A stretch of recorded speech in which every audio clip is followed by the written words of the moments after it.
UK. In fact, it's good afternoon. Thank you for joining us on this session for the joys of parenting. We do this every week where we bring some of the best talent, and not just within India, but across the world, to speak more about parenting. And this time we are very close to Mother's Day. And hence we wanted to bring something for our parents, our teachers, a very different and a unique topic. That's where we wanted to hear more from you. Ruth, we've heard a lot about mindful photography from you in the last few days that we have been speaking. There's so much of chaos around the world. What is exactly mindful photography? Could you kind of share with the audience what is mindful photography? Sure. Well, first of all, Shreyas, I'd like to say a massive thank you for inviting me to join you over in India, and I'm so delighted to be here with you all. And I wish that I could see everyone that's joined the call, because it's kind of strange talking to just you, because I know there's other people out there. So yeah. Mindful photography, in a nutshell, is around bringing our consciousness and our awareness to the fact that we're looking and seeing and creating an image through using a camera or a smartphone, and it really helps us to become more consciously aware of this moment in time. So in a way, it's the opposite of snapping. You know, so many of us have smartphones or digital cameras, and it's very easy these days just to snap, snap, snap, and to create lots of images that we may or may not look at ever again. And this is around actually really, really slowing down and looking again, and then actually seeing what is in front of us. And the reason why this is a really important tool is that, you know, we're all so busy all the time, aren't we? You know, life is so full, and there's all kinds of things that are going on in our lives on a day-to-day basis. And this is a way of really calming down, slowing down, and actually really improving our mental health and our well-being at the same time. Excellent. Ruth, I hope that gives a little summary. Well, that's very exciting because you mentioned about slowing down and seeing it from a different perspective, from a camera or a smartphone. Just wanted to get some idea. How did this come on to you? Were you an expert? What has been your background in terms of your journey when you came along with mindful photography? Because a lot of our parents today, interestingly, at least in this part of our world in India, they are spending a lot of time working from home.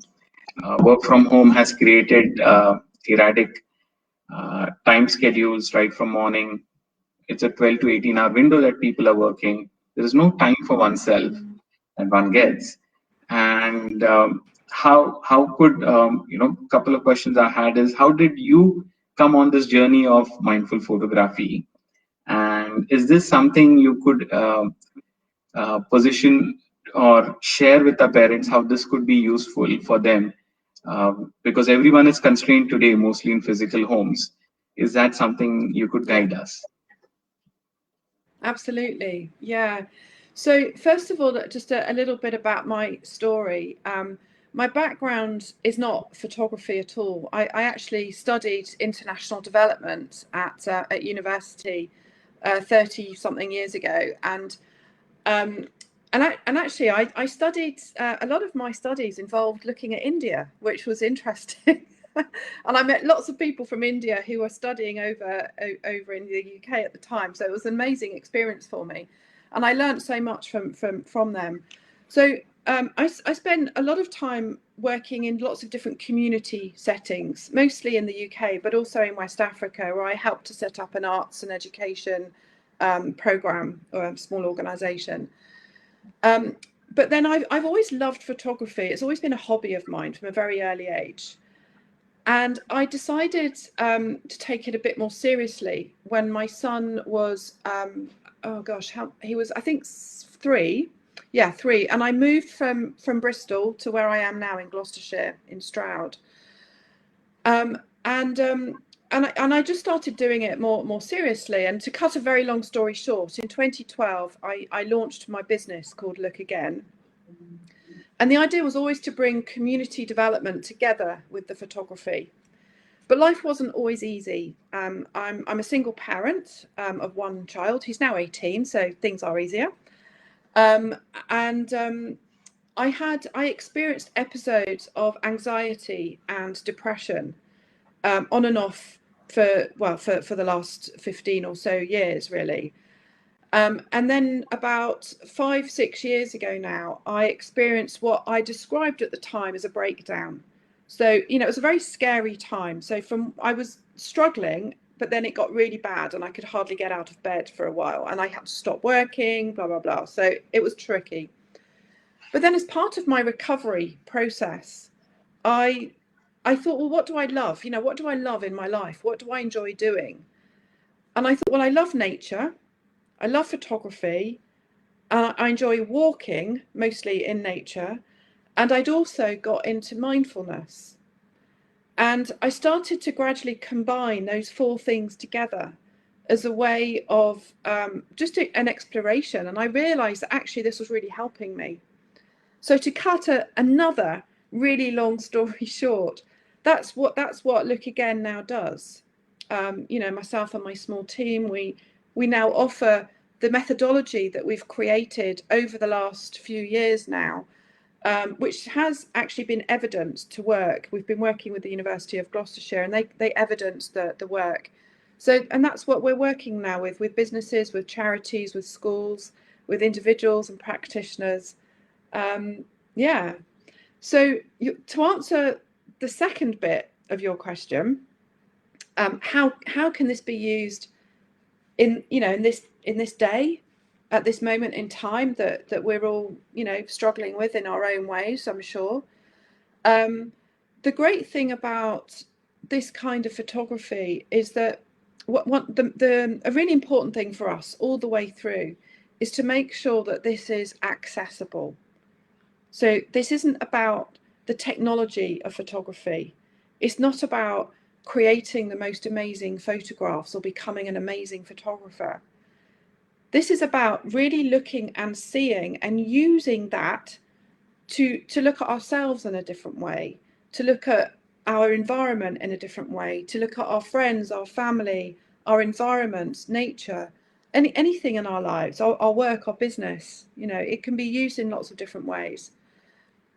And so we've obviously also had to transfer what we do online for the last 12 months. And, what I can do is I can share some photos with you, but maybe the more interesting thing to do at this point, Shreyas, is for us actually to go through a very simple exercise together as a way of illustration, because it's quite conceptual at the moment. And for people to actually share this and do it might be of interest. Absolutely. That would be a great idea. We could present maybe how it is done in real life, mindful photography. Just before we get into it, Ruth, just for clarity's sake, for the audiences, what exactly is mindfulness? And is this something you feel that could help this current generation, even the younger generation, the young kids who are so attached to the gadgets, devices, everyone is running in a different direction, staying at home, they're connected virtually. What exactly mindfulness means for our audience, if that could be something you could dwell upon. Sure.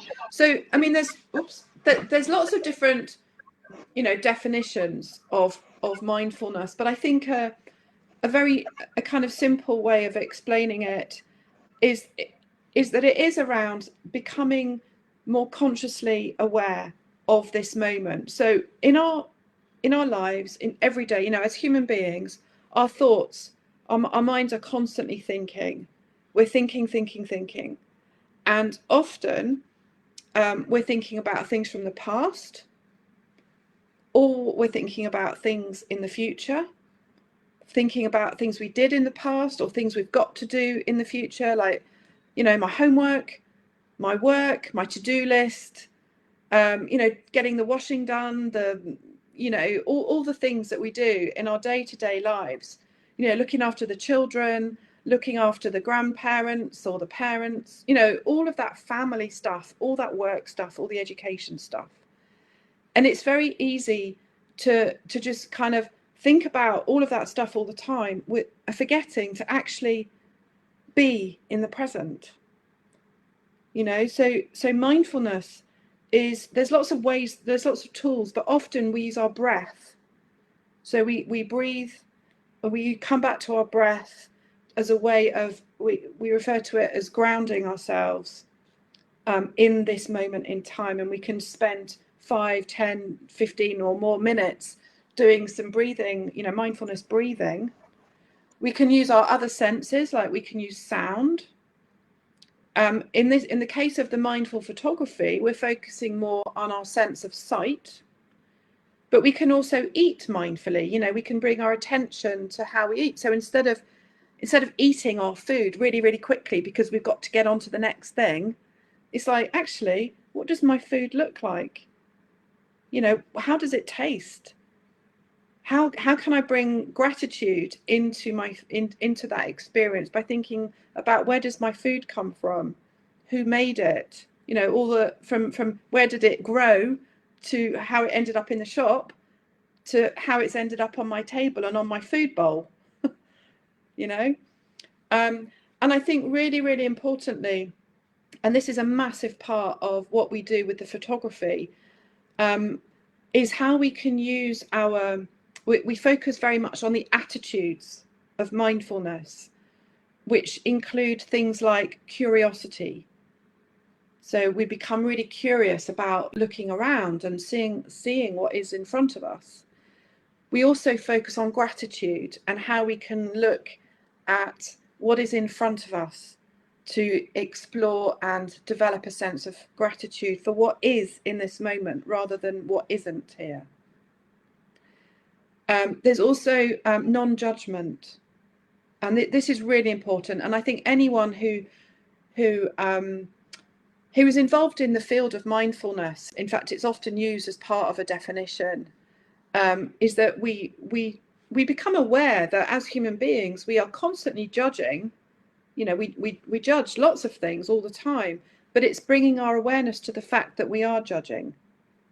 So within a photography context, I can judge, oh, that's a nice photograph, or oh, I don't like that photograph. So I'm judging, but it's becoming aware of that judgment. And the other attitude of mindfulness I'd like to mention is compassion. And I think that's really, really important at the moment. This sense of, you know, we've all got our day-to-day lives on top of everything else that's going on right now, and it's really, really difficult. And I think if we can use our eyes as a way of becoming more compassionate and kind to ourselves and to other people around us, then that can be a good thing. Amazing. That was really very useful. I think being present in the moment is something that we, at least as a generation, are struggling in our part of the world, because there's so much of energy across, and there's so much happening at the same time. You're either focusing on what has happened, or what is going to happen tomorrow, where we are going with our own lives. It is truly amazing how something as simple as mindful photography brings us to the present moment.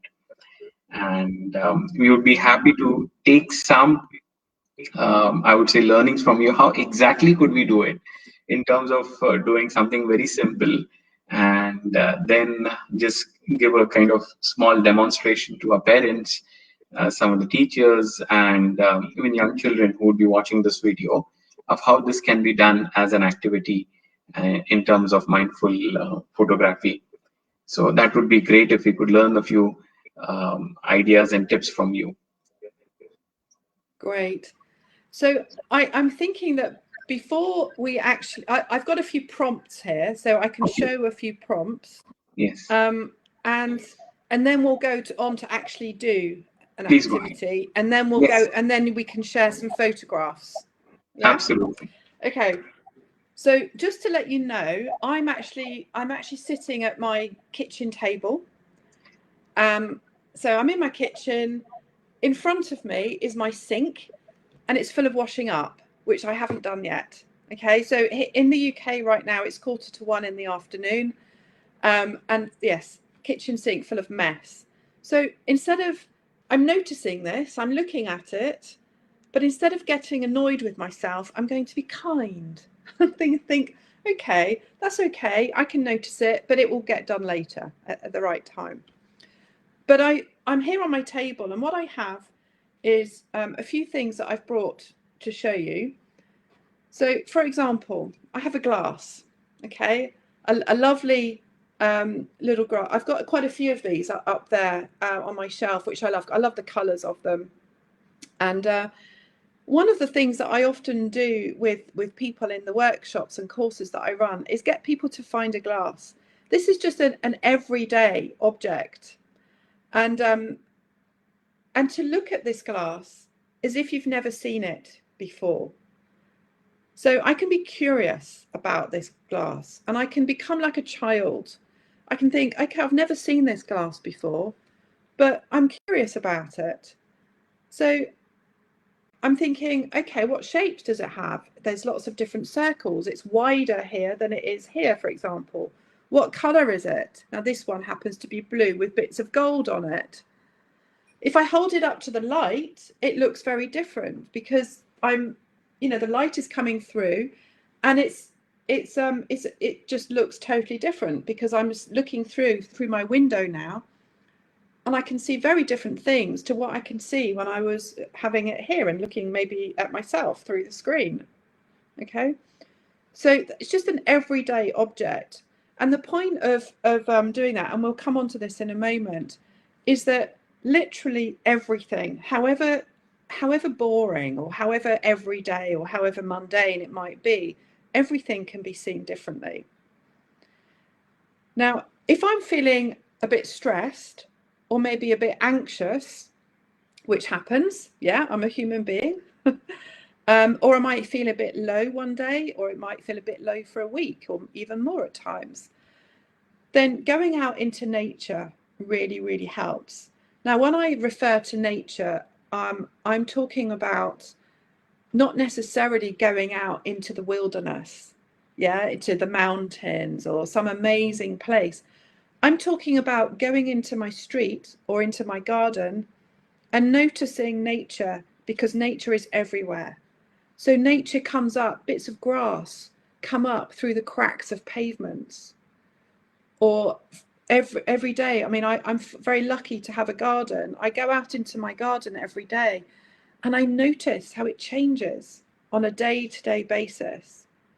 But I also realize that it's not always possible for people to get out into their gardens or into their streets or their parks or their wilderness, especially at the moment. So what I have here is a box. Oops.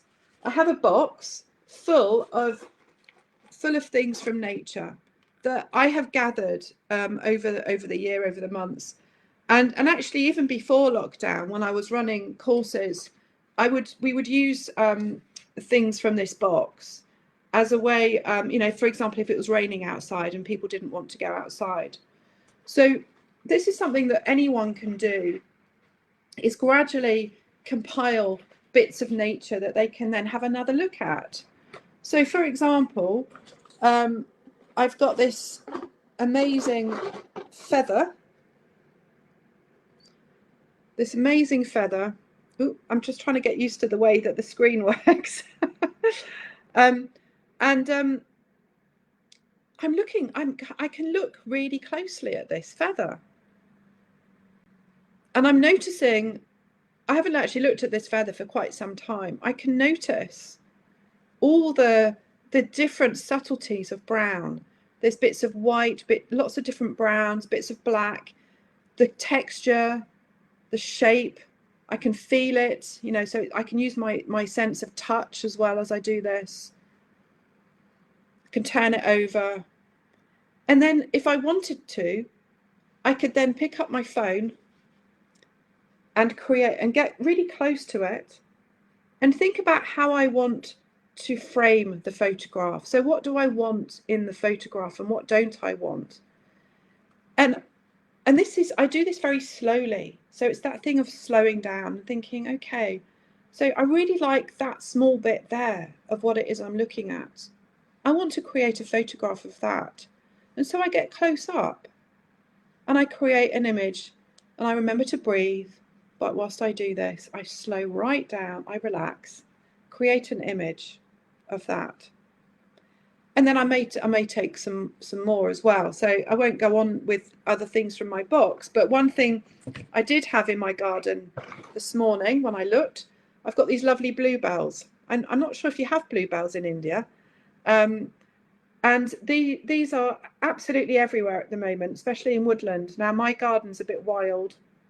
I happen to have lots of these lovely bluebells. And the colours and the textures and every single one of these tiny weeny little flowers is so beautiful. And when I see this, I think, wow, you know, and I think it's like a little miracle in itself. And it can really help me to appreciate the beauty that's not far away from me. Now, the other thing that I have here to show you is, is my fruit bowl. Now, I know that in India you have lots of amazing fruits. So here's my fruit bowl, okay? I don't want it to fall out. So I have some fruit here. And again, sometimes when I'm feeling low or a bit stressed or, you know, basically not feeling great, I think, okay, so how can I care for myself? What can I do that's going to make me feel better? And obviously food, you know, what I eat is going to make me feel better or maybe not so good. And sometimes when I'm feeling not great, it's tempting to eat food that's not necessarily very healthy for me as a quick fix. But I try to have fruit. And the reason for showing you this is because the colours and the textures of the fruit just are so beautiful. And again, it can help me to think, oh, wow, it's not just fruit in my bowl. This is actually something really beautiful to look at. And I can create photographs of the fruit, again, as a way of slowing down and as a way of caring for myself. So I hope that makes sense. And obviously, all of these things can be adapted in lots and lots of different ways, depending on where you are and the setting that you're in, whether you're a child or a parent, you know, whether you're within a family setting or maybe you're living alone as well. You know, maybe not so much in India, I don't know, but here in the UK, lots of us live alone, and there's a huge amount of isolation and loneliness right now that we're dealing with. And actually, one of the things that mindful photography can do, even on the screen, so when we have groups of people working together on a screen, is that we do exercises where we specifically connect with each other, even virtually. And we do that using our hands, using literally connecting through our eyes, and a whole load of other ways, which I don't have time to go into, but just to, you know, just to say that as well. So Shreyas, I think that maybe now we can do a little, I can introduce an actual exercise for people to do from their homes. So I'm going to talk us through a little exercise. And this is going to involve a little bit of mindfulness, so a bit of breathing. We're going to focus on our breath. We're also going to focus on our on our hearing, our sound, before we then focus on our sight and actually create some photographs as well. So some of you are obviously using your phones to look at this, but those of you who maybe aren't, you know, we get your smartphone and or some of you may have a camera, And you may want to do this as I go, or you can obviously put this into practice after the presentation. Okay, so I'm just going to take a couple of breaths just to calm myself down, having been speaking.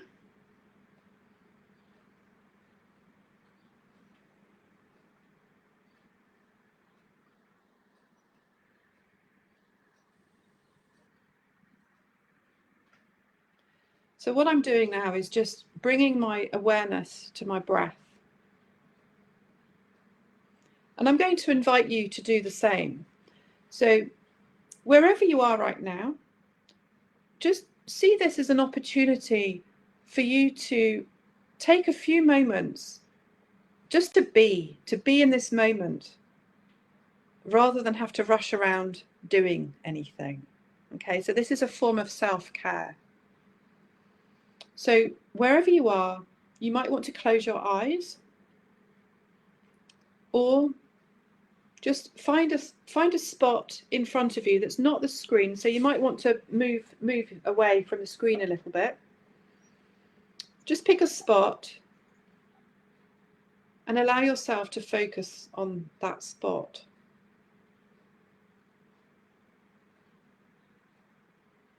Now I'm going to close my eyes because it feels like the right thing for me to do right now. And I'm going to bring my awareness to the way that I'm sitting.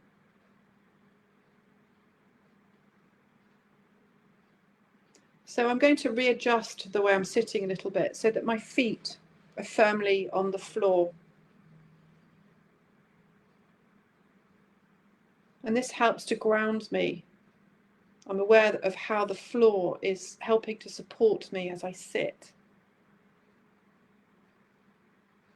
And I'm also going to readjust my posture so that I'm sitting quite straight, but without straining my back. So I can imagine a little bit of string maybe that's helping to hold me up. In mindfulness, we often refer to this as sitting like a mountain, or sitting with dignity. So we're straight, and I like the idea of sort of lifting my heart slightly from here, the idea of lifting my heart slightly to become more open.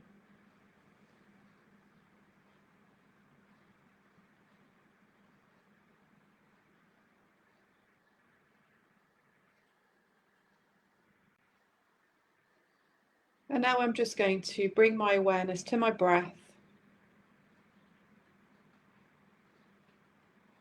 as I breathe in and out,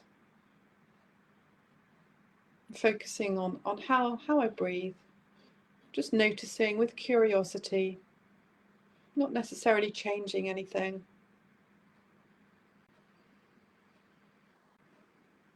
Or I may actually choose to take a slightly deeper breath if I feel that would be good for me.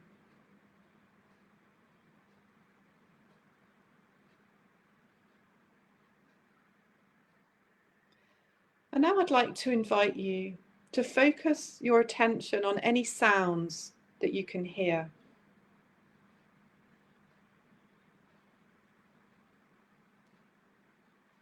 So wherever you are, any sounds that are in the room, maybe, that are very close by to you. So I can hear the clock ticking.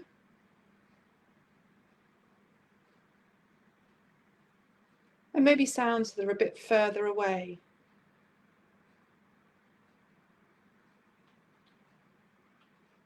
I can hear the rain on my window and the wind in the trees.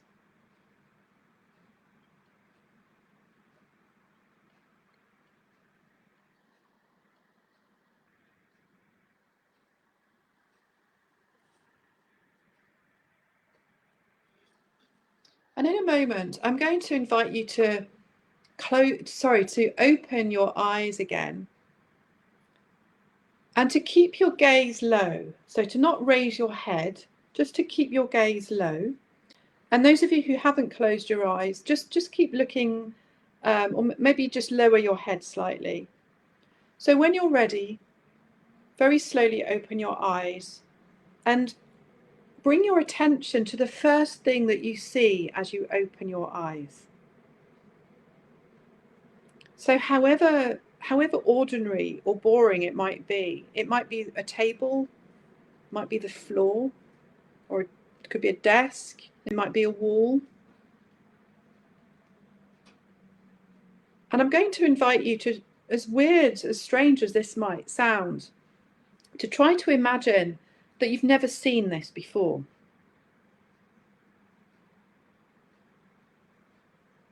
So you're becoming like a child. You're becoming curious.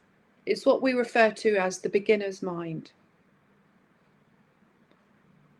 And I'd like you to be curious about the colours that you can see.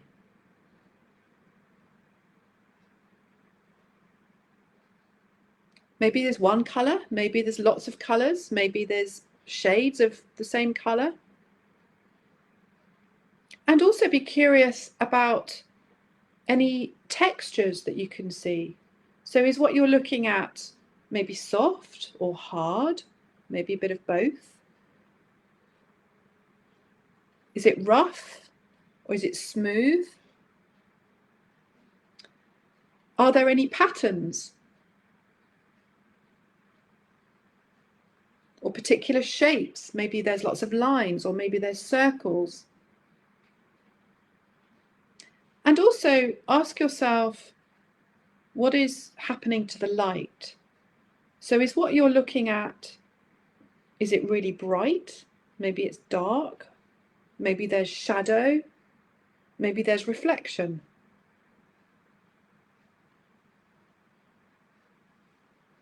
And now I would like you to raise your head and look around the room that you're in. Now, it's very likely that you've spent a lot of time in this room that you're in right now over the last 13 or so months. I know I have, hours and hours and hours every day. And every time I do this exercise, I see something different. So I can be sat here at my kitchen table and at times feel a bit like boom, boom, boom, a bit stressed because I've got too much work on, or my son needs something, or I haven't done the shopping, or, you know, lots of things need to be done. Or my friend's not very well, or, you know, my mother needs help, you know, lots and lots of different things.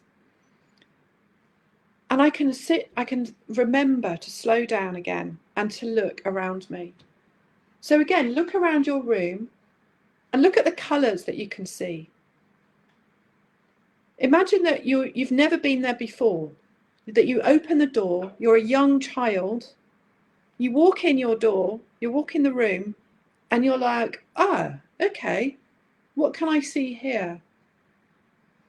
What colours can I see? What textures can I see? And there might be something that you're thinking, oh, actually, I'd like to take a closer look at that. I'd like to go up to it because actually it's interesting. Or even though it's maybe quite ordinary, I'd like to have a closer look. You might want to consider what's happening to the light in your room. Now, wherever you are, it might be a combination of natural but also artificial light. And it is here at the moment. And there's different shadows around the room, and there's also some reflections. And even though the colour of the paint on my wall is the same the whole way around, wherever I look, it's a bit different because of the way the light's falling on it. So you see what we're doing here. You're learning to see things a bit differently. And then what I would in a normal situation, if I was running a course, what you would have received is a little one of these little frames, or a template for one of these frames. And the idea is that then you start to look at what you were looking at initially. So what was in front of you, you start looking at it again through the frame. And you start to, like, I'll illustrate it with the glass. So look at what it was. I was looking at this earlier, wasn't I? And thinking, okay, so if I am going to create a photograph of this, what do I want in the frame? And what do I want to leave out of the frame? How close do I want to get? What do I want in the background, in the foreground? What do I want in the background?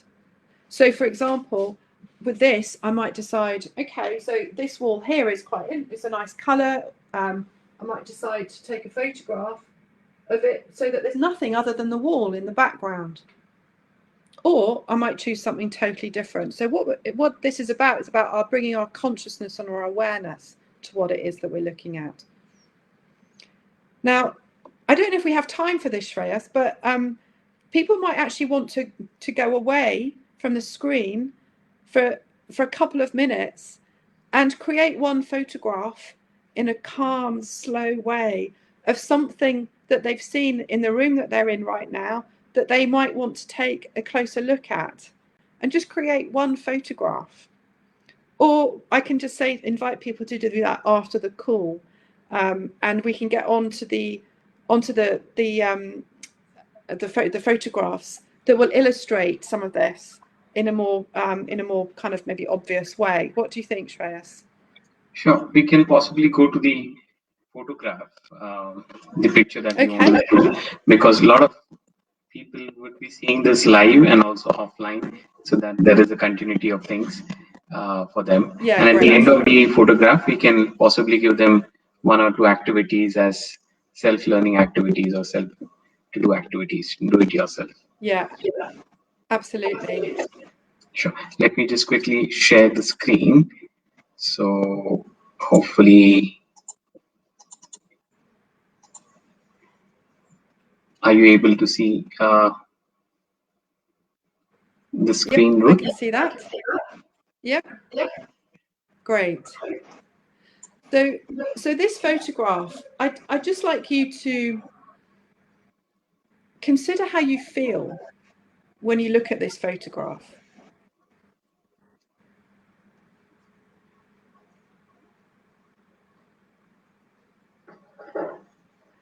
So this is obviously in nature, and there's a lake. And often when we see photographs of nature in this way, just by looking at them, it can help us to feel calmer. And this is the kind of thing that, I would like to encourage you to do wherever you are. You don't need a big lake. You don't need anything big. It could be a tree. It could be somewhere in your garden. But just going to sit for a while at nature can help you feel calm. So if we can go to the next one, Shreyas.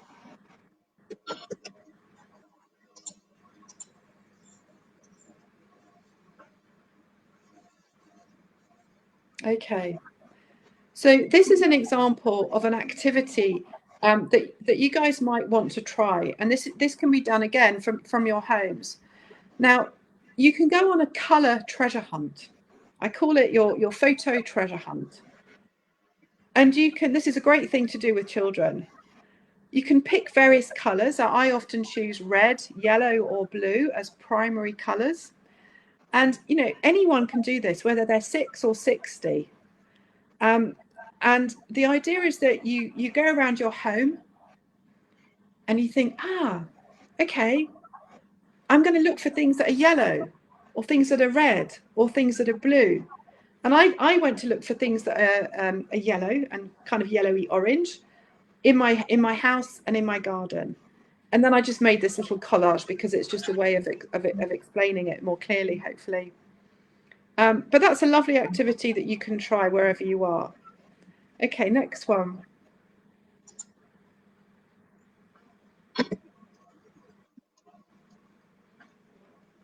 So this is another activity that you can do where close to where you live. So I was looking at the I live near a canal, and there's a walk that I do very, very regularly. And I was looking at what I was seeing in a different way. So I've done this walk so many times, but on this particular day, I was feeling quite stressed. And I thought, I'm going to go and do that walk, and I'm going to do it through the lens of colour. And I'm also going to look at things that are made and also things that are natural.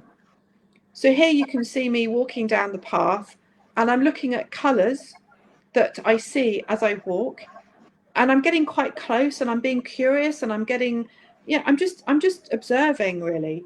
And then the next slide, Shreyas, is the same walk, looking at the same thing, but through nature. So you can see here there's the comparison between looking at the made and nature. Okay, next one.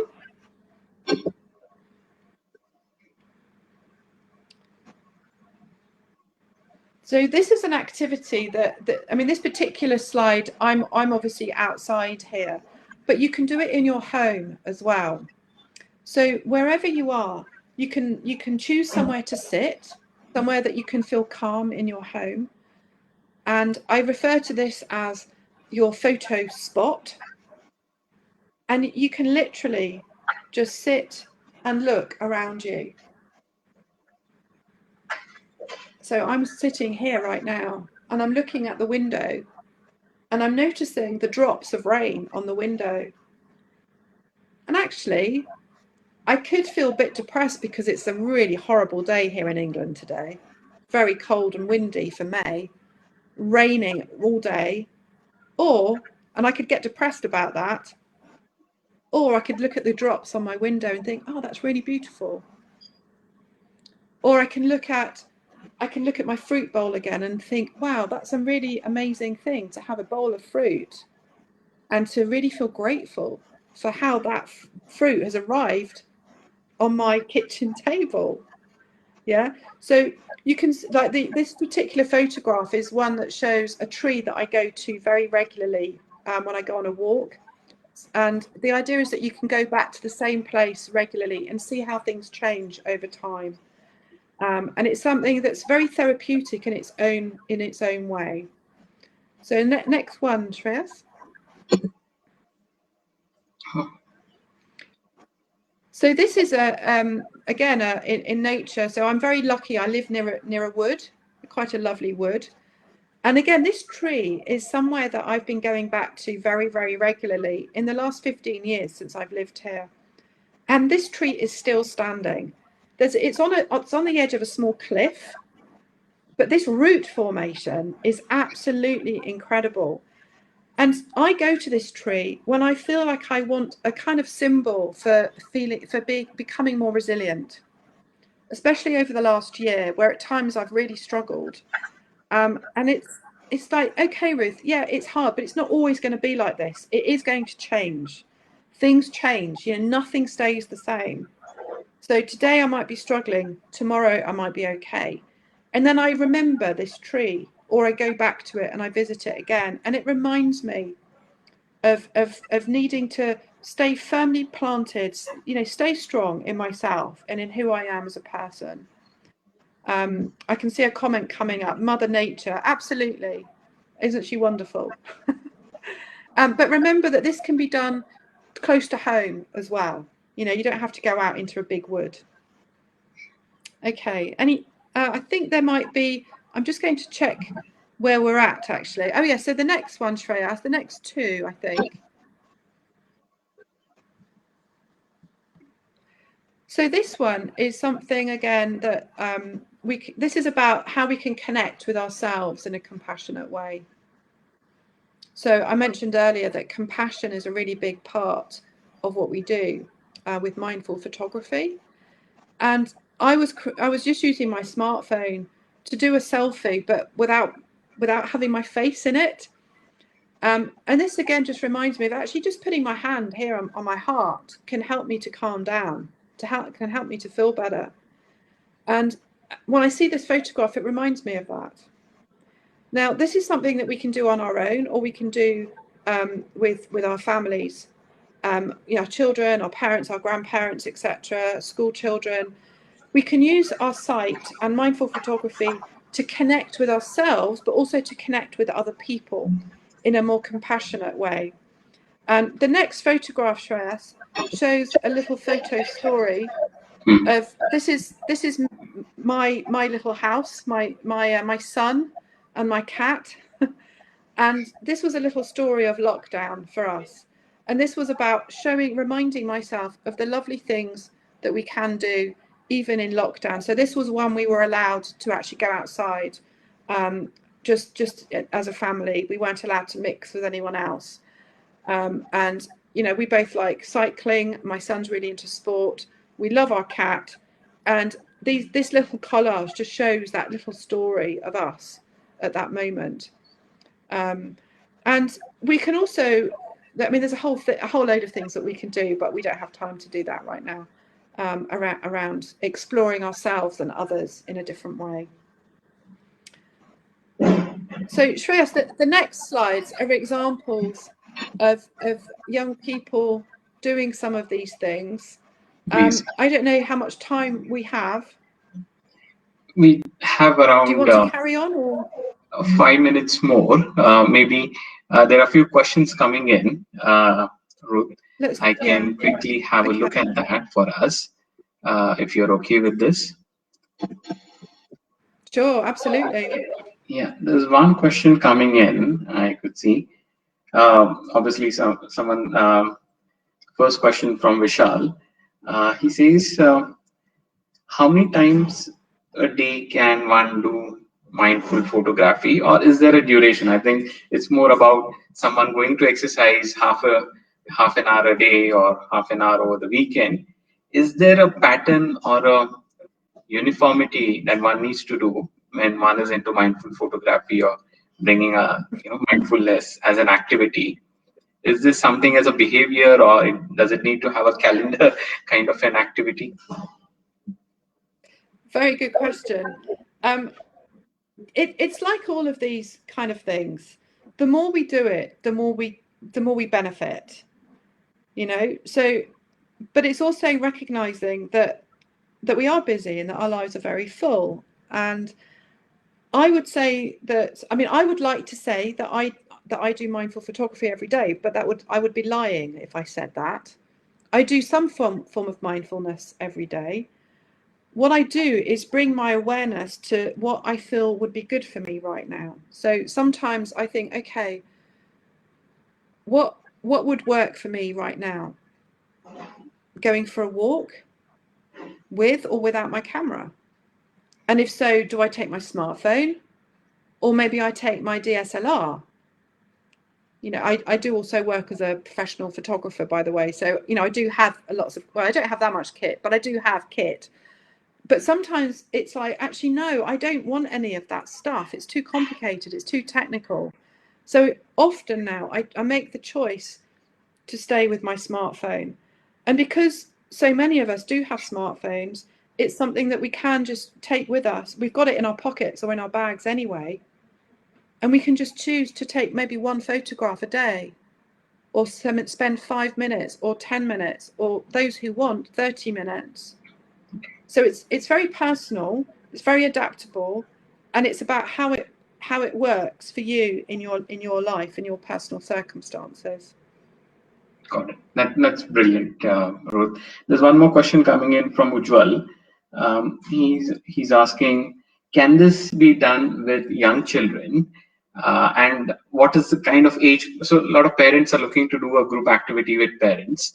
So is there a particular age group that you recommend for children to do this kind of mindfulness as an activity with photography, or is it someone who is grown enough? What's the age group for a group activity in a family? Great question as well. Well, you'll be glad to know that the first Look Again workshop I ever ran was at my son's school when he was 6. And I hadn't kind of got the methodology, this was a long time ago now, 12 years ago. So I hadn't got it all like I have now. But the workshop was called Look Again at Your School. And this was all around looking at your school through the lens of colour, through texture, looking at the outdoor spaces, looking at the indoor spaces, looking at nature, if in that case there was nature there, and looking at objects differently, looking at each other differently. So a lot of things that I've actually shared with you today. we literally did in that first workshop. It's just that the methodologies become a bit more defined. And it can be. I mean, what I recommend is that it's done. If it's done in person, obviously that's probably not possible at the moment. But when it is possible, it can be done in small groups, like small groups that are. It's really important to keep it held and safe, and so that everyone can have a go. But online, I mean, we do this online all the time now, and actually it works really well online as well. So that can open up all kinds of opportunities. Now, we work with people of all ages, from 6 up to 80 something. So we're currently working with a group of carers, people who are caring for other people who are, they're not paid carers, they're caring for their elderly parents or their children or their partner, husband, wife, because of, for some reason. And so the age range is really quite varied. We've worked a lot with young people, sort of more teenagers as well, and this can become a really great thing to do, especially around the idea that lots of young people really into the selfie culture.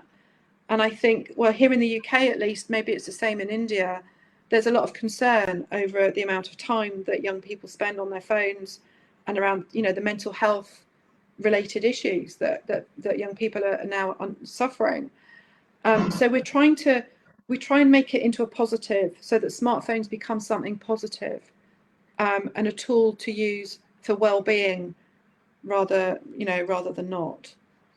So I hope that hope that answers the question. Absolutely, Ruth. This was brilliant. In fact, we had one more comment saying inspiration from nature. A lot of people like the calming effect, Mother Nature, and very well explained. It was a fantastic, I would say, inspiration for all of us in these turbulent times to take a pause and have a look around Mother Nature. It's raining around here. Obviously, it's summer month in the month of May, and rains in India are very much welcome. It was only 3 months of rain in our part of the world. But yeah, I'm sure a lot of people are just looking to maybe take this inspiration from the wonderful weather we have outside today in a different way, which you have explained. So, Ruth, I think this was an eye-opener for us, many of us, in terms of how you have explained mindfulness. Obviously, we have heard about this term in some shape or form at work, maybe being mindful, but never away from work, because we spend so much time during our work days. And this is a great tool for everyone, not just people within office, people who are working from home, young children, to take a look at things differently. And you've connected nature, you've connected being present, you've connected simple tools like a smartphone, which everyone has access to, and how it can help you, calm yourself. An amazing way, an amazing methodology that we have learned today. We are extremely fortunate to have you on board for the session, and I'm sure many people will have a look at this video. We'll be sharing this across various social groups of our schools.